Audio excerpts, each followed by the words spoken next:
colleagues. If you would please rise and raise your right hand, I will begin by swearing you in. Do you swear or affirm that the testimony you are about to give is the truth, the whole truth, and nothing but the truth, so help you God? Let the record show the witness has answered in the affirmative. Thank you, and please be seated. The microphone is sensitive, so please speak directly into it. Without objection, your written statement will be made part of the record, and with that, Ambassador Sondland, you are now recognized for your opening statement.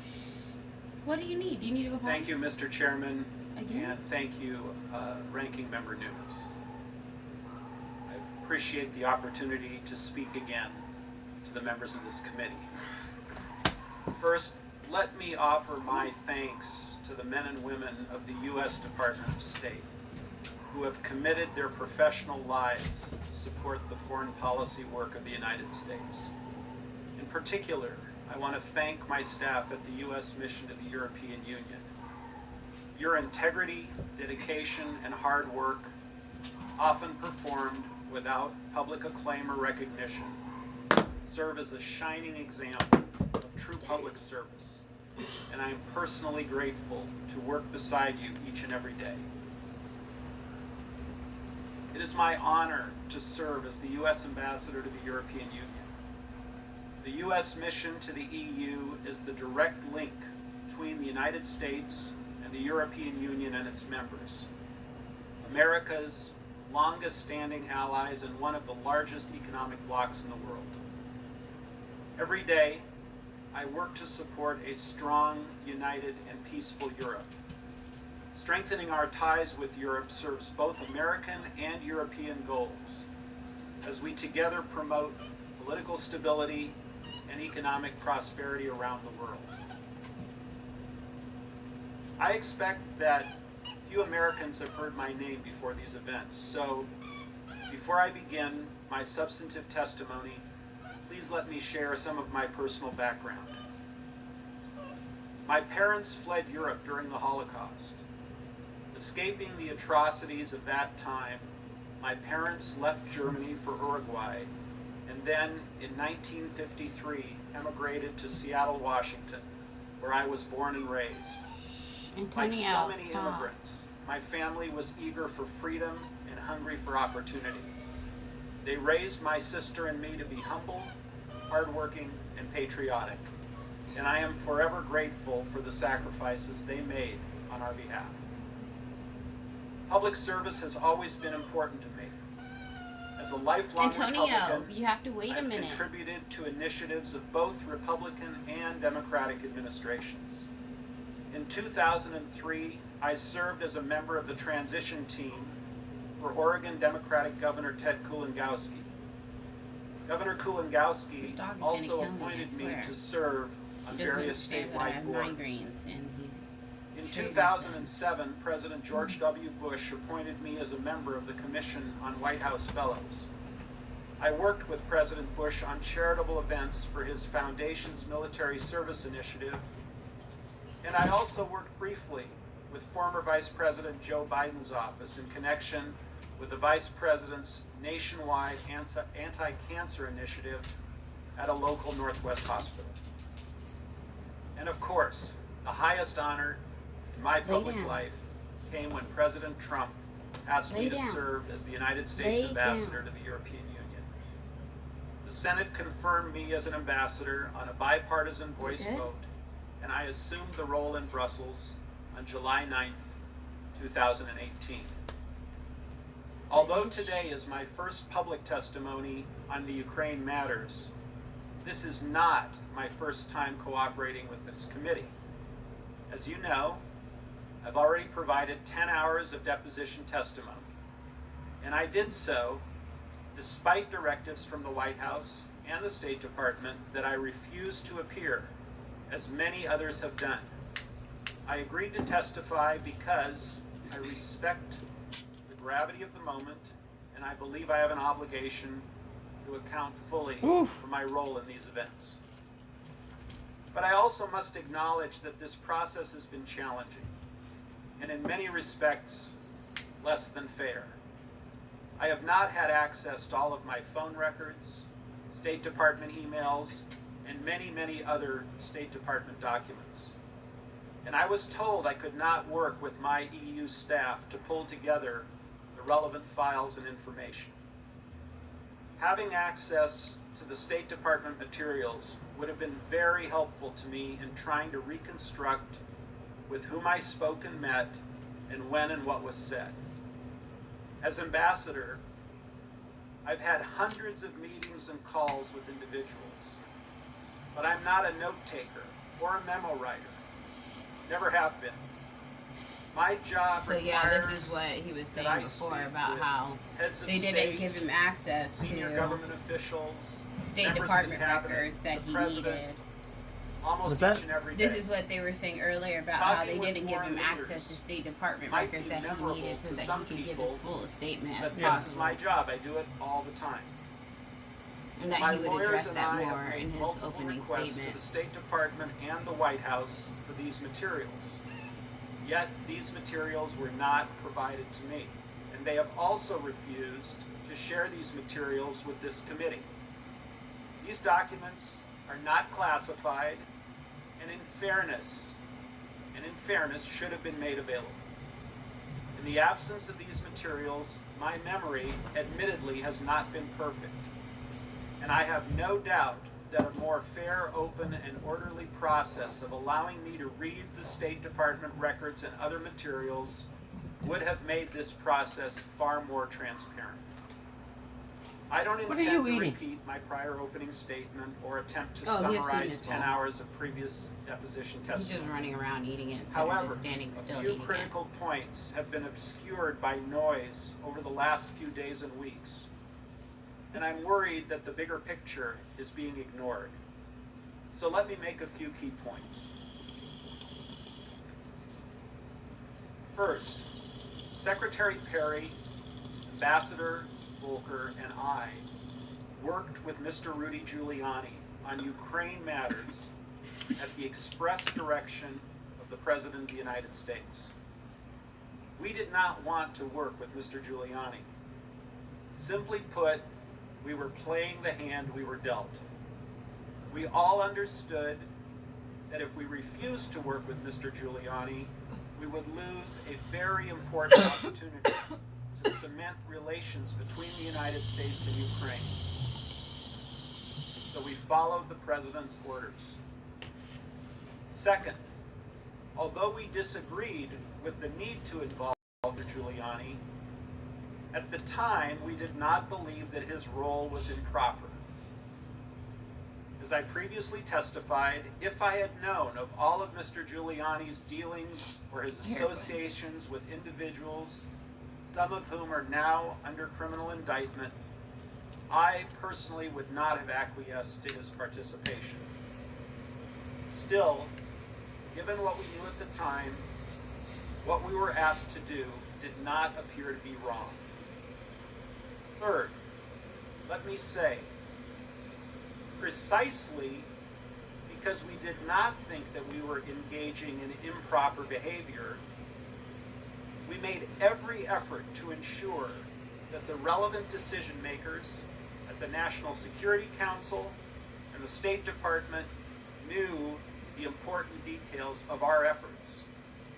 The suggestion that we were engaged in some irregular or rogue diplomacy is absolutely But false. yeah, but like, I have now that's part of the identified problem. certain Like, most of these State people Department doing these emails jobs and are people messages here that who provide didn't know what they were contemporaneous doing. support for my view.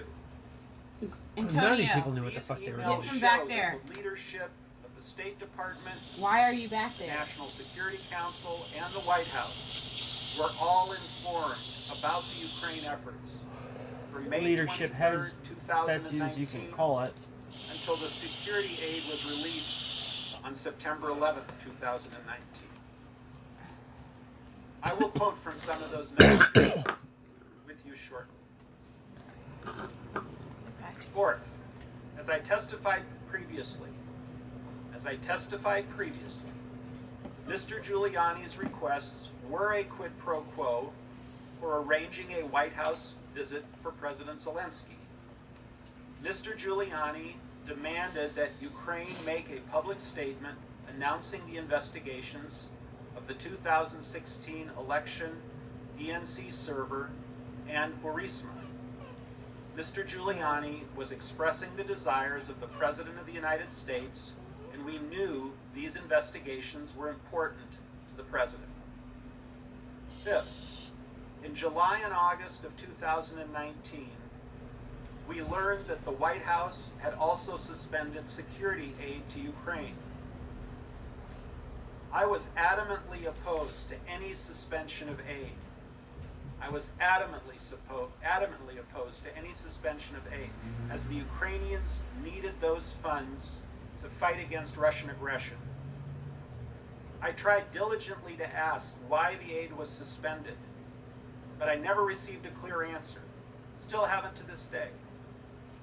In the absence of any credible explanation for the suspension of aid, I later came to believe that the resumption of security aid would not occur until there was a public statement from Ukraine committing to the investigations of the 2016 elections and Burisma, as Mr. Giuliani had demanded.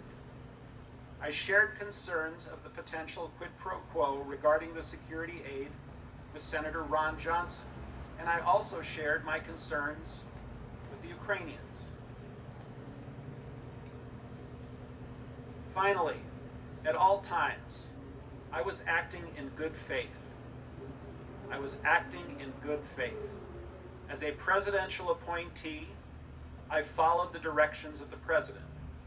We worked with Mr. Giuliani because the president directed us to do so. We had no desire to set any conditions. We had no desire to set any conditions on the Ukrainians. Indeed, my own personal view, which I shared repeatedly with others, was that the White House and security assistance should have proceeded without preconditions of any kind. We were working to overcome the problems given the facts as they existed. Our only interest, and my only interest, was to advance long-standing U.S. policy and to support Ukraine's fragile democracy. Now let me provide additional details specifically about Ukraine and my involvement. First, my very first days as ambassador to the EU, which was starting back in July of 2018, Ukraine has featured prominently in my broader portfolio. Ukraine's political and economic development are critical to the long-standing and long-lasting stability of Europe. Moreover, the conflict in eastern Ukraine and Crimea remains one of the most significant security crises for Europe and the United States. Our efforts to counterbalance an aggressive Russia depend in substantial part on a strong Ukraine. On April 21st, 2019, Vladimir Zelensky was elected president of Ukraine in an historic election. With the express support of Secretary Pompeo, I attended President Zelensky's inauguration on May 20th as part of the U.S. delegation, which was led by Energy Secretary Rick Perry. The U.S. delegation also included Senator Johnson, Ukraine Special Envoy Volker, and Lieutenant Colonel Alex Vindman. Oh, I haven't National seen it since I Security got here. Council. Or since My yesterday. attendance at President Zelensky's inauguration was not my first involvement with Ukraine. As I testified previously, just 4 days after assuming my post as ambassador in July of 2018, I received an official delegation from the government of then Ukraine President Petro Poroshenko. The meeting took place at the U.S. mission in Brussels and was prearranged by my career EU mission staff. And I've had several meetings since then in Brussels. Later, in February of 2019, I worked well with U.S. Ambassador Marie Ivanovich in making my first official visit to Ukraine for a U.S. Navy visit to the strategic Black Sea port of Odessa. And the reason I raise these prior Ukraine activities, the meetings in Brussels, my visit to Odessa, is to emphasize that Ukraine has been a part of my portfolio from my very first days as the U.S. ambassador. Any claim that I somehow muscled my way into the Ukraine relationship is simply false. During the Zelensky inauguration on May 20th, the U.S. delegation developed a very positive view of the Ukraine government. We were impressed by President Zelensky's desire to promote a stronger relationship with the United States. We admired his commitment to reform, and we were excited about the possibility of Ukraine making the changes necessary to support a greater Western economic investment. And we were excited that Ukraine might, after years and years of lip service, finally get serious about addressing its own well-known corruption problems. With that enthusiasm, we returned to the White House on May 23rd to brief President Trump. We advised the President of the strategic importance of Ukraine and the value of strengthening the relationship with President Zelensky. To support this reformer, we asked the White House for two things.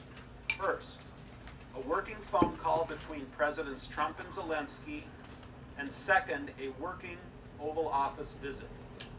In our view, both were vital to cementing the U.S.-Ukraine relationship, demonstrating support for Ukraine in the face of Russian aggression, and advancing broader U.S. foreign policy interests. Unfortunately, President Trump was skeptical. He expressed concerns that the Ukrainian government was not serious about reform, and he even mentioned that Ukraine tried to take him down in the last election. In response to our persistent efforts in that meeting to change his views, President Trump directed us to, quote, talk with Rudy. We understood that talk with Rudy meant talk with Mr. Rudy Giuliani, the president's personal lawyer. Let me say again, we weren't happy with the president's directive to talk with Rudy. We did not want to involve Mr. Giuliani. I believe then, as I do now, that the men and women of the State Department, not the president's personal lawyer, should take responsibility for Ukraine matters. Nonetheless, based on the president's direction, we were faced with a choice.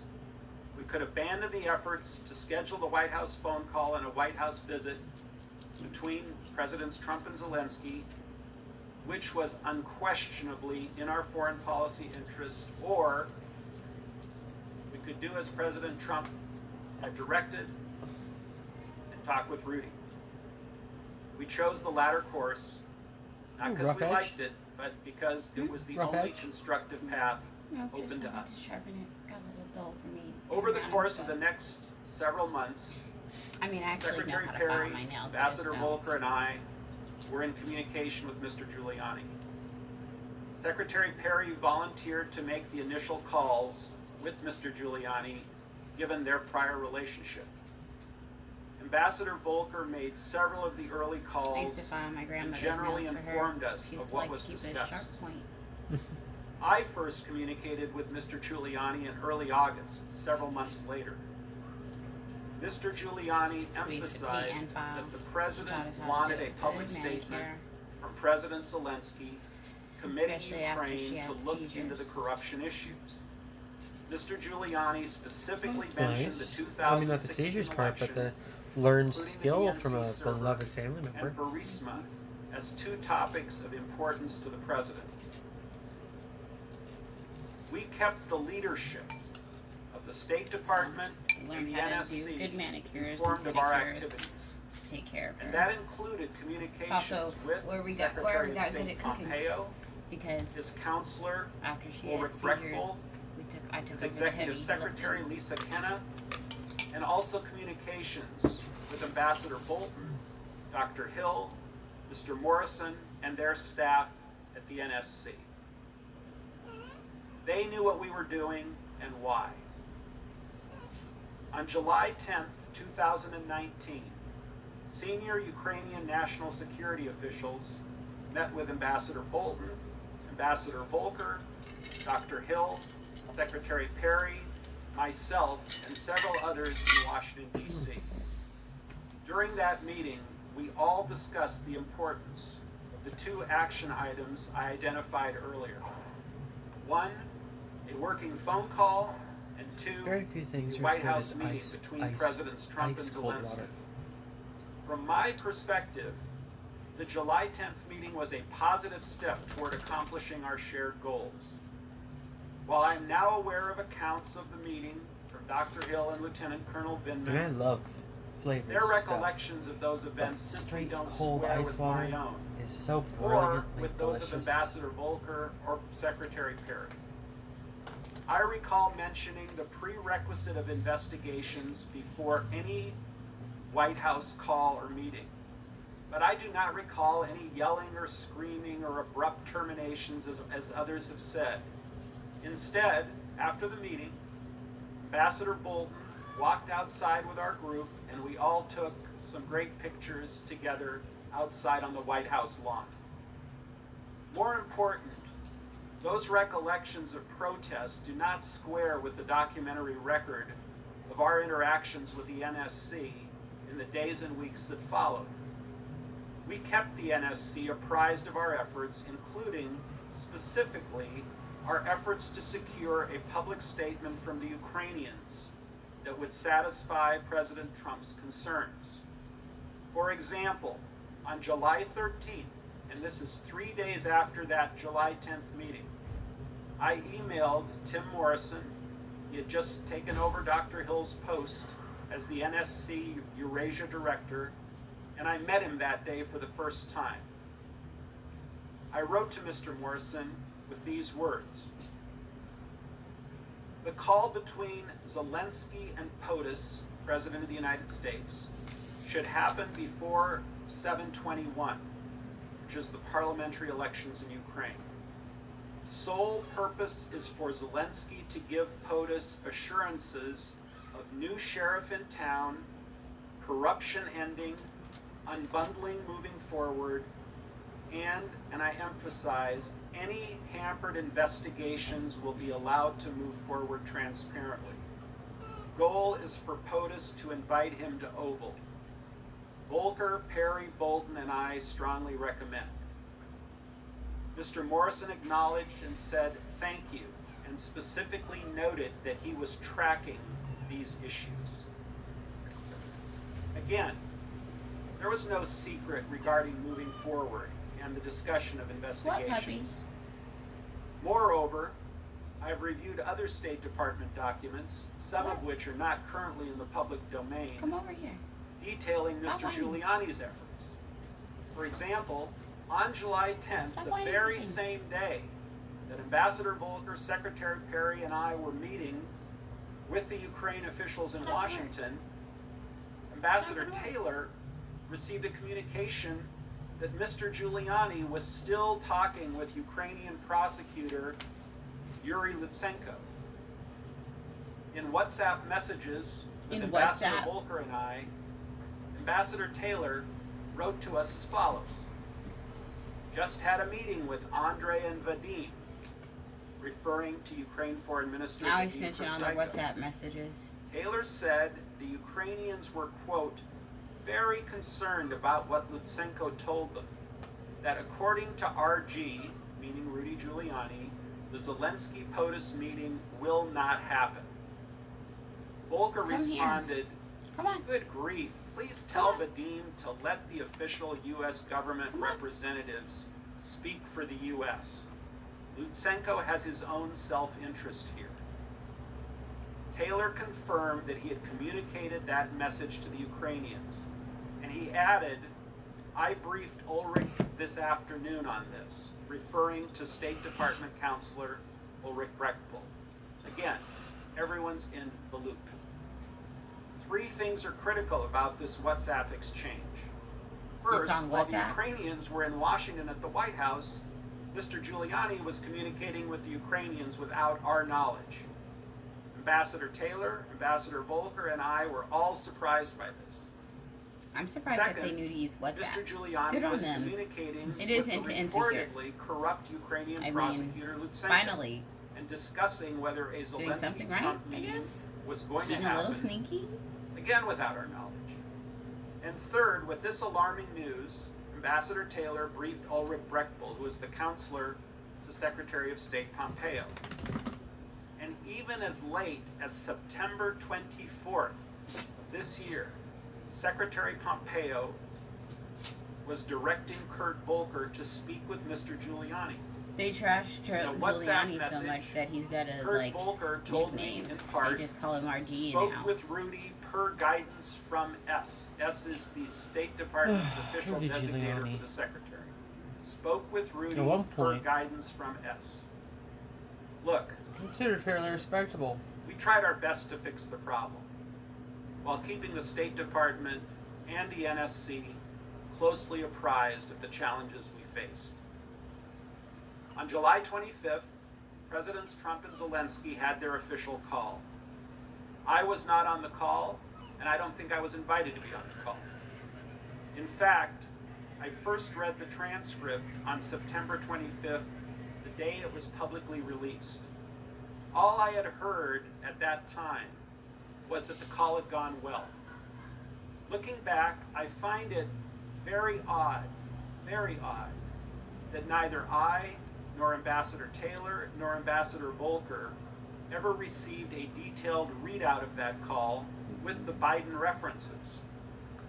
Now, there are people who say they had concerns about the call, but no one shared any concerns about the call with me at the time, which frankly would have been very helpful to know.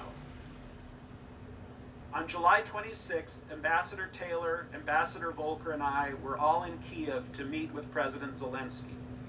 The timing of that trip, immediately after the call between Presidents Trump and Zelensky, was entirely coincidental. The Kiev meetings had been scheduled well before the date that the White House finally fixed the call. During our Kiev meeting, I do not recall President Zelensky discussing the substance of his July 25th call with President Trump. Nor did he discuss any request to investigate Vice President Biden, which we all later learned was discussed on the July 25th call. And this is consistent with the reported comments from Ambassadors Volker and Taylor. After the Zelensky meeting, I also met with Zelensky's senior aide, Andrei Yermak. I don't recall the specifics of our conversation, but I believe the issue of investigations was probably a part of that agenda or meeting. Also, on July 26th, shortly after our Kiev meetings, I spoke by phone with President Trump. The White House, which has finally shared certain call dates and times with my attorneys, confirms this. The call lasted 5 minutes. I remember I was at a restaurant in Kiev, and I have no reason to doubt that this conversation included the subject of investigations. Again, given Mr. Giuliani's demand that President Zelensky make a public statement about investigations, I knew that investigations were important to President Trump. Nice. We did not discuss any classified information. Other witnesses have recently shared their recollection of overhearing this call. For the most part, I have no reason to doubt their accounts. It's true that the president speaks loudly at times, and it's also true, I think we primarily discussed ASAP Rocky. It's true that the president likes to use colorful language. Anyone who has met with him at any reasonable amount of time knows this. I think they While I primarily cannot discussed remember the A$AP precise Rocky. details, again, the White House has not allowed me to see any readouts of that call, and the July 26th call did not strike me as significant at the time. Actually, I would have been more surprised if President Trump had not mentioned investigations, particularly given what we were hearing from Mr. Giuliani about the president's concerns. However, I have no recollection of discussing Vice President Biden or his son on that call or after the call ended.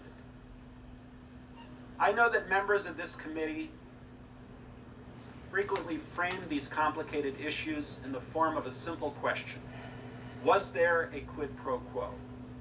As I testified previously, with regard to the requested White House call and the White House meeting, the answer is yes.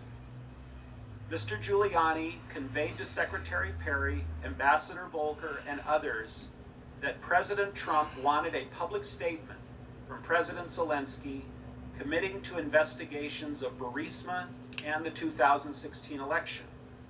Mr. Giuliani expressed those requests directly to the Ukrainians, and Mr. Giuliani also expressed those requests directly to us. Dang it. We all understood that these prerequisites for the White House call and the White House meeting reflected President Trump's desires and requirements. Within my State Department emails, there is a July 19th email. This email was sent to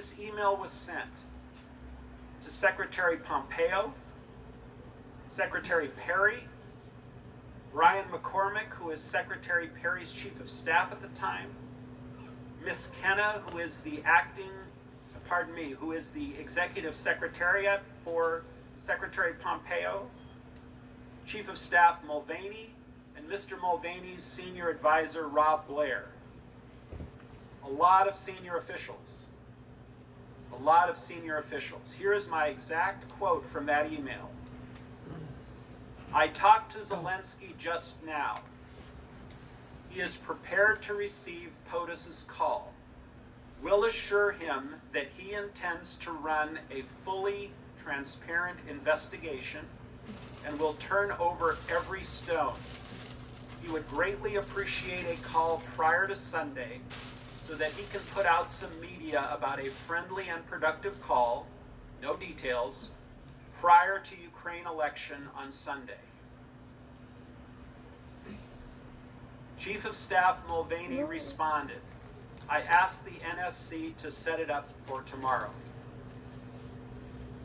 Everyone was in the loop. It was no secret. Everyone was informed via email on July 19th, days before the presidential call.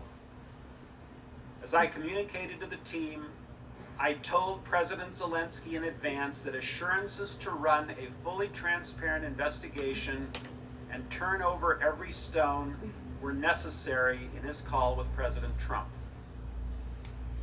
On July 19th, in a WhatsApp message between Ambassador Taylor, Ambassador Volker, and me, Ambassador Volker stated, I'm dying over WhatsApp. had breakfast with Rudy this morning. That's Ambassador Volker and Rudy Giuliani. But hey, you gotta do Teeing it. up It's call with insecure. Yermak Monday. That's Senior Advisor Andrei Yermak. Must have helped. Most important is for Zelensky to say that he will help investigation and address any specific personnel issues, if there are any. On August 10th, the next day, Mr. Yermak texted me.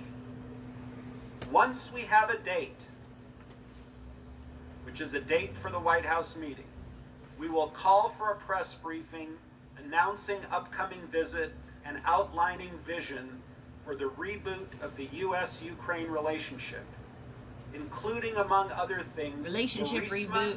and election meddling in investigations. This is from Mr. Yermak to me.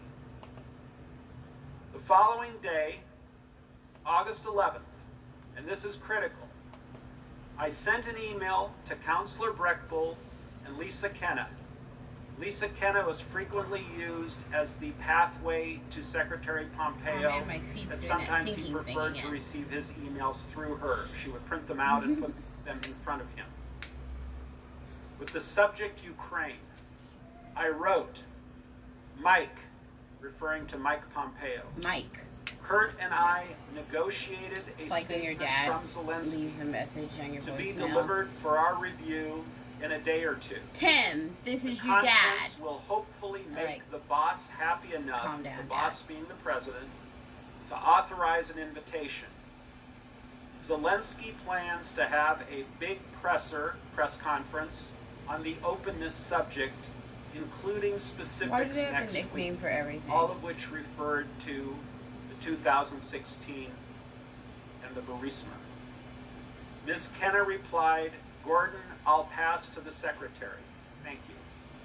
Again, everyone was in the loop. Everyone was in the loop. Curiously, He does not want you to forget and this that. was very interesting to me, on August 26th, shortly before his visit to Kiev, Ambassador Bolton's office requested Mr. Giuliani's contact information from me. I sent Ambassador Bolton the information directly. They requested Mr. And Giuliani's you can always contact watch with us in information the ChronicLoaf stream.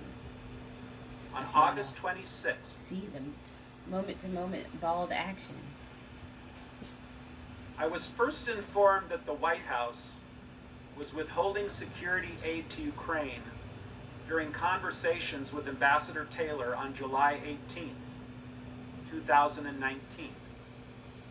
However, as I testified before, I was never able to obtain a clear answer regarding the specific reason for the hold, It's just like whether this, it was but bald. bureaucratic in nature, which often happens, or reflected some other concern in the interagency process. I never participated in any of the subsequent DoD or DOS review meetings that others have described, so I can't speak to what was discussed in those meetings. Nonetheless, before the September 1st Warsaw meeting, the Ukrainians had become aware that security funds had yet to be dispersed. In the absence of any credible explanation for the hold, I came to the conclusion that the aid, like the White House visit, was jeopardized. In preparation for the September 1 Warsaw meeting, I asked Secretary Pompeo whether a face-to-face conversation between Trump and Zelensky would help to break the logjam. And this was when President Trump was still intending to travel to Warsaw. Specifically, on August 22nd, I emailed Secretary Pompeo directly, copying Secretary Kenna. I wrote, this is my email to Secretary Pompeo.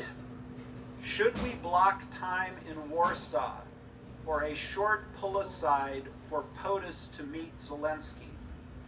I would ask Zelensky to look him in the eye and tell him that once Ukraine's new justice folks are in place in mid-September, that Zelensky should be able to move forward publicly and with confidence on those issues of importance to POTUS in the U.S.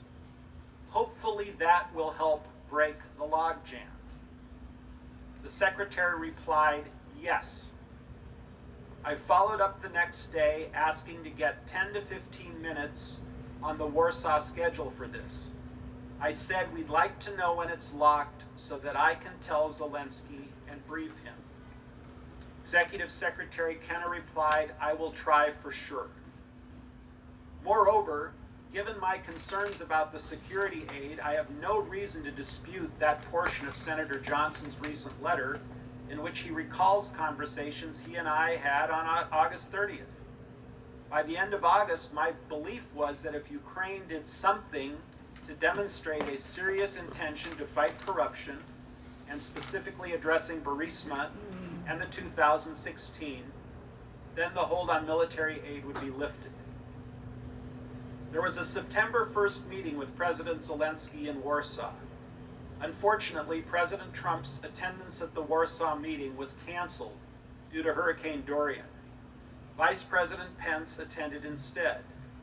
I mentioned to Vice President Pence before the meetings with the Ukrainians that I had concerns that the delay in aid had become tied to the issue of investigations. I recall mentioning that before the Zelensky meeting. During the actual meeting, President Zelensky raised the issue of security assistance directly with Vice President Pence, and the Vice President said that he would speak to President Trump about it.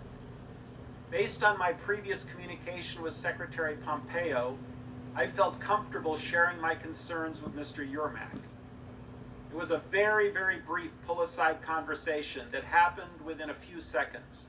I told Mr. Yermak that I believed that the resumption of U.S. aid would likely not occur until Ukraine took some kind of action on the public statement that we had been discussing for many weeks.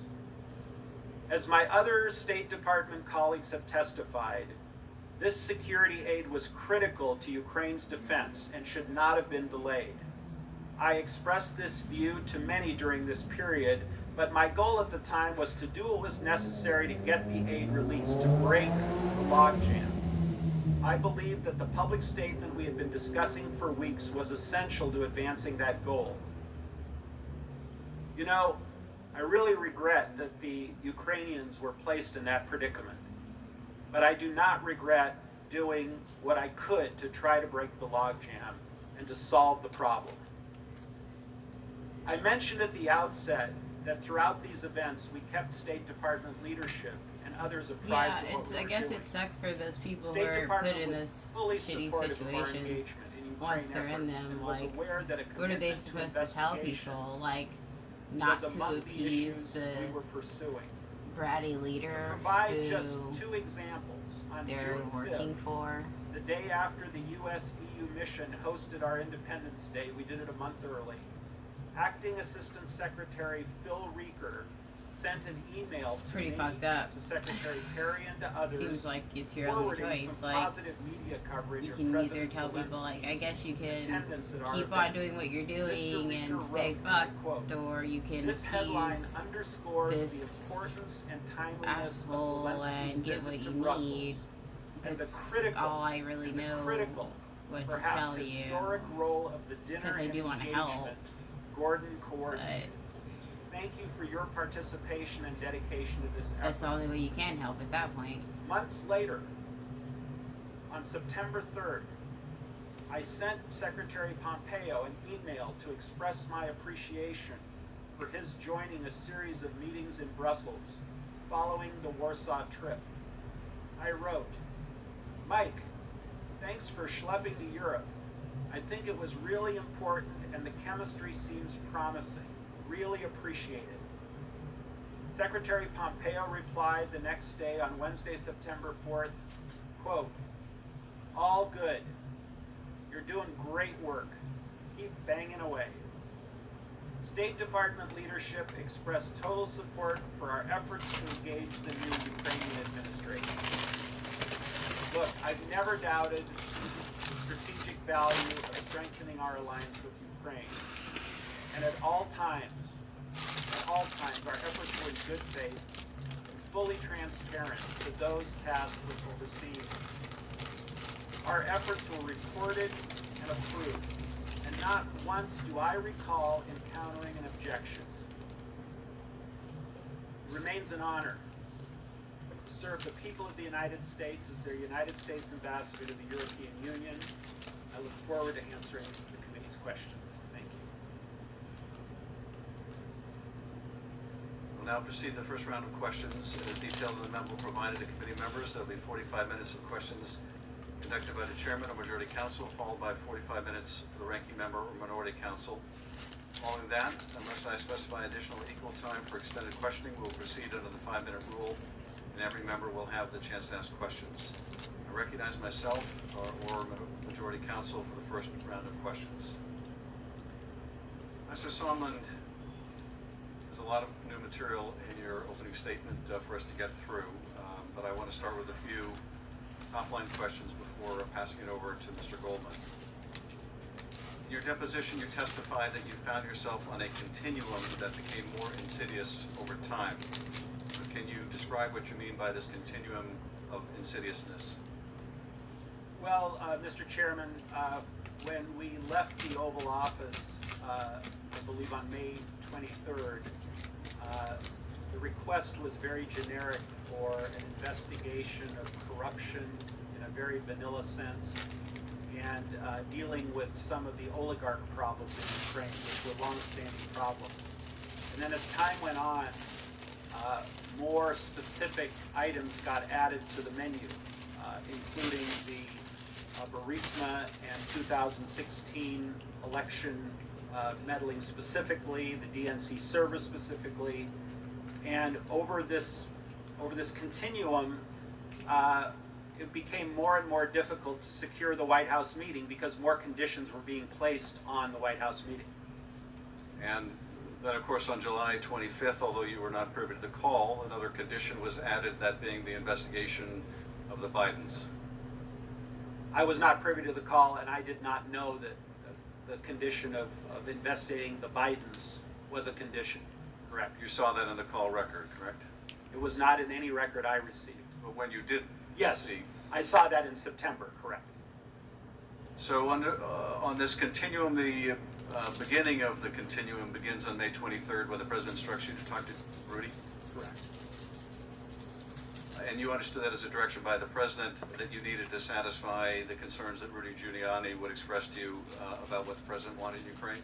Not to me, to the entire group, Volker, Perry, and myself, correct. Now, in your opening statement, you confirm that there was a quid pro quo between the White House meeting and the investigations into Burisma in the 2016 election that Giuliani was publicly promoting. Is that right? Correct. And in fact, you say that other senior officials in the State Department and the Chiefs of Staff's office, including Mick Mulvaney, Secretary Pompeo, were aware of this quid pro quo, that in order to get the White House meeting, there And were see, going to have to people be say it these like California investigations is the so president liberal, wanted. but Correct. up here you have one person from Those again one are representative from investigations California into who's 2016 and completely Burisma for this / impeachment, Bidens. and one representative 2016 from California Burisma. who's completely Bidens against did it. not come up. But you would ultimately learn that Burisma meant the Bidens when you saw the call record, correct? Of course, today I know exactly what it means. I didn't know at the time.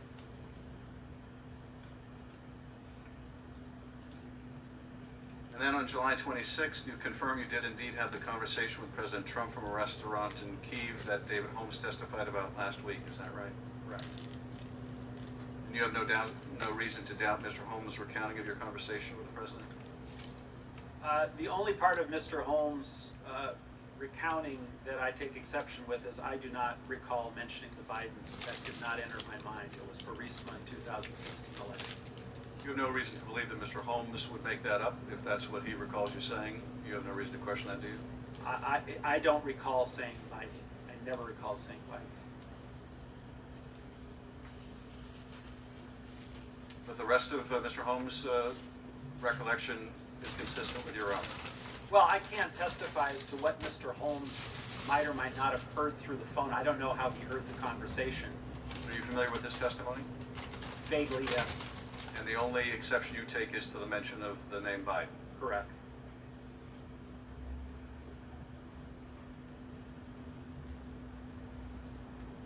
And I think you said in your testimony this morning that not only is it correct that the president brought up with you investigations on the phone the day after the July 25th call, but you would have been surprised had he not brought that up. Is that right? Right, because we had been hearing about it from Rudy, and we presumed Rudy was getting it from the president. So it seemed like a logical conclusion. Mr. Holmes also testified that you told him President Trump doesn't care about Ukraine. He only cares about big stuff that relates to him personally. I take it from your comment you don't dispute that part of the conversation. Well, he made that clear in the May 23rd meeting that he was not particularly fond of Ukraine, and we had a lot of heavy lifting to do to get him to engage. So you don't dispute that part of Mr. Holmes' recollection? No.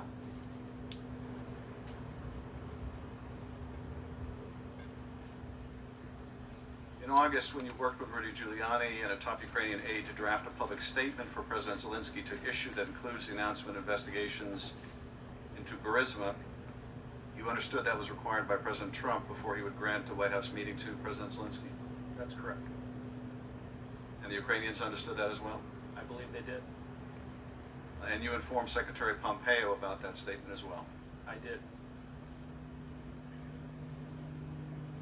Later in August, you told Secretary Pompeo that President Zelensky would be prepared to tell President Trump that his new justice officials would be able to announce matters of interest to the president, which could break the logjam. When you say matters of interest to the president, you mean the investigations that President Trump wanted. Is that right? Correct. And that involved 2016 and Burisma or the Bidens. 2016 and Burisma. And when you're talking here about breaking the logjam, you're talking about the logjam over the security systems, correct? I was talking logjam generically because nothing was moving. That included the security systems, did it not? Correct. And based on the context of that email, this was not the first time you had discussed these investigations with Secretary Pompeo, was it? Yeah. He was aware of the connections that you were making between the investigations and the White House meeting and security assistance. Yes. Did he ever take issue with you and say, no, that connection is not there or you're wrong? Not that I recall.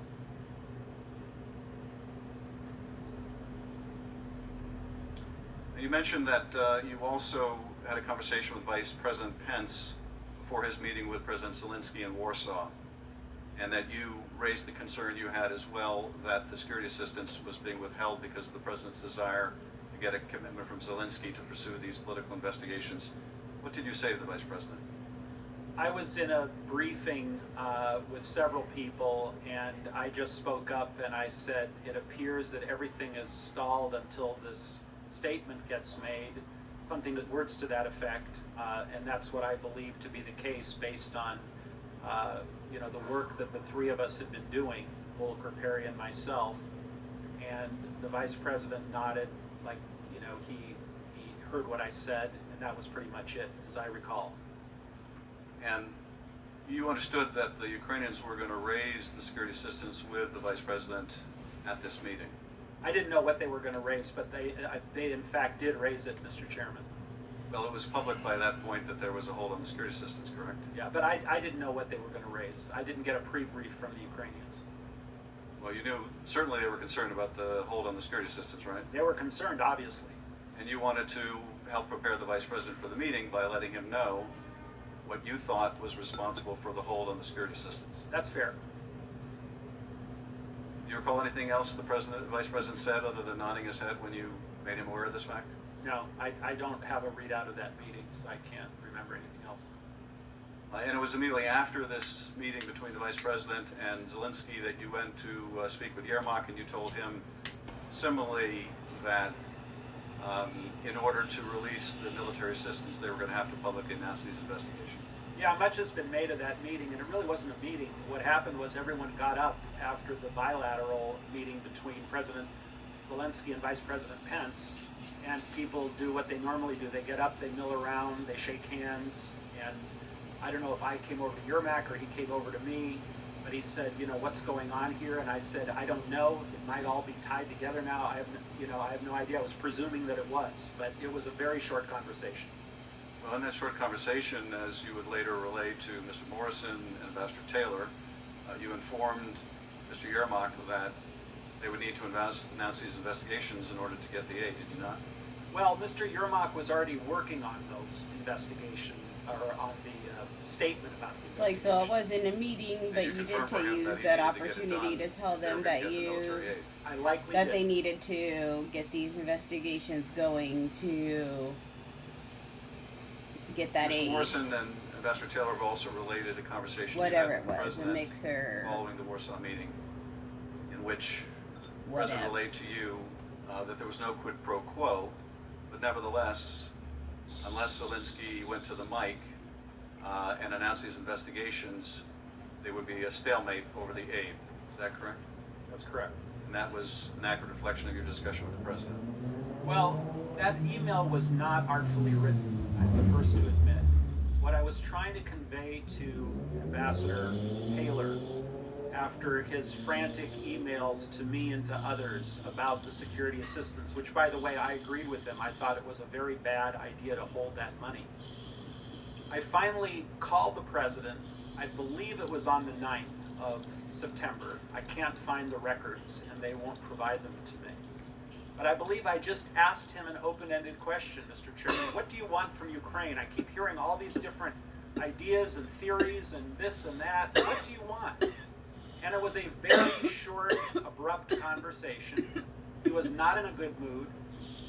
And he just said, I want nothing. I want nothing. I want no quid pro quo. Tell Zelensky to do the right thing.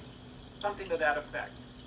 So I typed out a text to Ambassador Taylor, and my reason for telling him this was not to defend what the president was saying, not to opine on whether the president was being truthful or untruthful, but simply to relay, I've gone as far as I can go. This is the final word that I heard from the President of the United States. If you're still concerned, you, Ambassador Taylor, are still concerned, please get a hold of the Secretary. Maybe he can help. I'm not asking about your text message. I'm asking about your conversations with Mr. Morrison and Ambassador Taylor after you spoke with the President, either in that call or in a different call. I'm confused, Mr. Chairman, which conversations with Mr. Morrison and Mr. Taylor? Well, Mr. Morrison testified that you related a conversation you had with the President in which the President told you no quid pro quo, but President Zelensky must go to a microphone and announce these investigations, and that he should want to. Similarly, you told Ambassador Taylor that while the President said no quid pro quo, unless Zelensky announced these investigations, they would be at a stalemate, presumably a stalemate over the military assistance. Do you have any reason to question those conversations that Mr. Morrison and Ambassador Taylor took notes about? Well, I think it's tied to my text, Mr. Chairman, because in my text I think I said something to the effect that he wants Zelensky to do what he ran on, I believe, is transparency, et cetera, which was my clumsy way of saying he wanted these announcements to be made.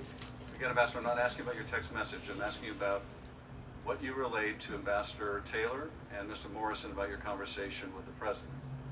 Do you have any reason to question their recollection of what you told them?